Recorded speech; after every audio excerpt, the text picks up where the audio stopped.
C'est un homme très agréable, très courtois et donc c'était très agréable de débattre avec lui, c'est une chose. Maintenant je pense que nos visions de la société sont différentes, donc pour lui, au plus on agrandit la tarte, au mieux ça ira pour tout le monde. Nous on insiste beaucoup à ce que les richesses soient justement réparties et que ce soit les travailleurs aient le juste retour des richesses qu'ils créent.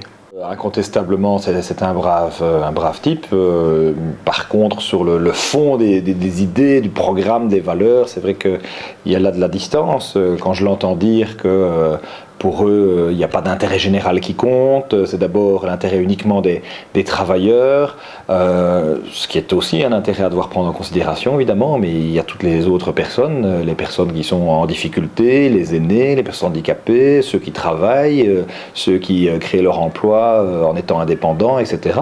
Maxime parle beaucoup de l'intérêt général. Il pense qu'en faisant des cadeaux aux patrons avec le plan Marshall, on va créer de l'emploi, alors que nous, on estime que créer valablement de l'emploi, c'est créer de l'emploi public qui est stable, qui donne un statut convenable aux travailleurs et qui rend un service à la population.